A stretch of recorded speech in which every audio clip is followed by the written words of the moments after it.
안녕하세요. 세상이 흔들어도 당신은 흔들리지 않도록 전변의 저울 전선의 변호사입니다. 저는 현직에서 12년차 변호사로 활동을 하고 있는 성범죄 전문 여성 변호사입니다. 오늘은 작년 5월 부산에서 일면식도 없는 여성의 뒤를 쫓아가서 무차별 폭행을 가한 이른바 부산 돌려차기 사건 항소심의 선고가 있는 날인데요. 검찰은 이에 대해서 피고인에 대해서 35년의 징역형을 구형을 했고 법원에서는 이에 대해서 징역 20년을 선고를 했습니다. 그리고 항소심 법원에서는 그 항소심에서 추가됐던 그런 강간살인 미수 혐의에 대해서 어쨌든 성폭력을 위한 그런 폭행이었다라는 부분에 대해서 인정을 했습니다. 이 사건의 그 내용에 대해서 조금 더 살펴보면은 가해자는 피해자를 따라가서 폭행을 해서 의식을 잃게 한 후에 CCTV가 없는 사각지대에서 성폭행을 시도를 했는데요. 정확한 물증이 없어서 재판 과정에서 굉장히 어려움을 겪었던 그런 사건이었습니다. 애초에는 가해자의 혐의가 살인미수였는데 1심에서는 이렇게 주장이 됐었고요. 2심 그런 공판에서 피해자의 옷에 대한 그런 DNA에 대해서 재검증을 했고 그 검증 결과 피해자의 청바지 안쪽 허리와 허벅지 부위 그리고 종아리 등에서 가해자의 그런 DNA가 검출이 되면서 이를 검찰에서는 가해자의 강간살인미수 범행을 입증하는 결정적인 그런 과학적 증거로 보았고 공소장을 1심과는 다르게 강간살인미수로 공소장 변경 신청을 해서 재판부에서 이를 받아들였다고 하는데요.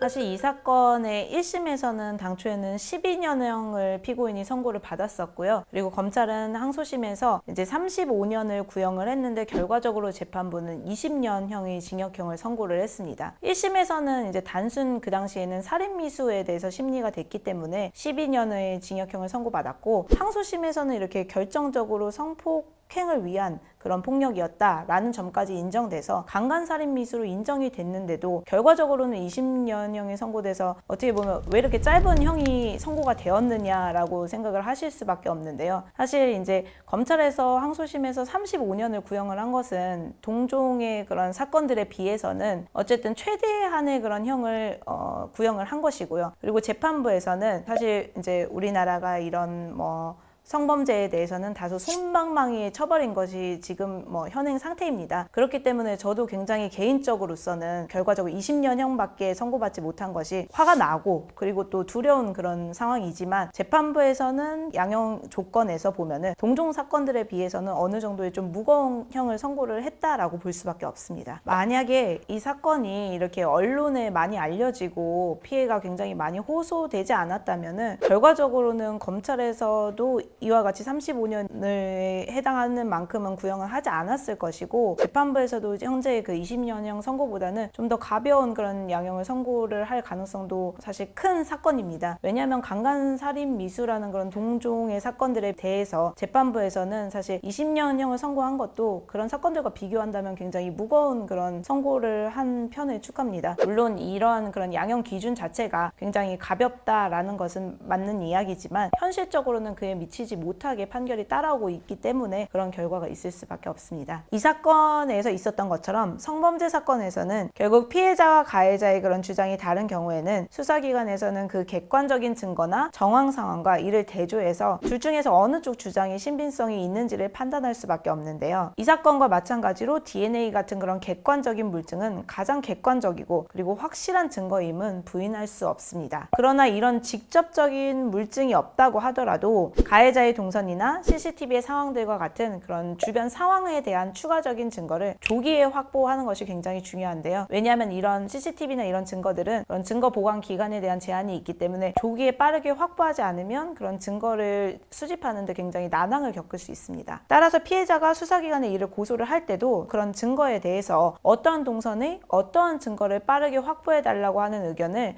변호사를 통해서 적극적으로 개진을 하는 것이 좋습니다. 이뿐만 아니라 그런 상황에 대한 물증이 부족하다고 하더라도 이에 대해서 인적 증거도 생각을 해볼 수 있습니다. 가령 피해자가 성범죄가 발생한 그런 직후에 바로 수사기관에 고소는 못했지만 당시 성범죄를 당하고 나서 본인의 그런 상황에 대해서 가까운 친구에게 전화를 걸어 이와 같은 내용을 호소를 했다면 당시 친구와 통화를 나눈 객관적인 통화 기록이 있을 것이고 또 그 친구가 이와 같은 내용을 들었다는 것을 수사기관에 얘기를 해준다면 수사기관에서는 그 친구를 참고인 조사를 해서 피해자의 말이 사실이라는 것을 증명을 할 수 있어요. 그 외에 사건이 일어나고 나서 가해자와 피해자가 주고받은 메시지 등도 하나의 증거가 될 수 있습니다. 가해자가 이렇게 범행을 부인을 하는 경우에는 성범죄 사건을 피해자가 수사기관에 고소만 한다고 해서 피해자가 수사기관에 진실대로 이야기했기 때문에 이에 대해서 상대방이 무조건 처벌을 받지는 않습니다. 피해자가 있었던 피해 사실에 대해서 일관되고 신빙성 있게 진술을 하고 또 이에 부합하는 증거를 잘 정리해서 수사기관이 가해자의 혐의를 인정할 수 있도록 제대로 대응을 해야만 합니다. 굉장히 어렵게 이와 같은 법정 싸움을 하기로 결정을 했다면 이기는 싸움을 해야 합니다. 오늘 영상은 여기까지이고요.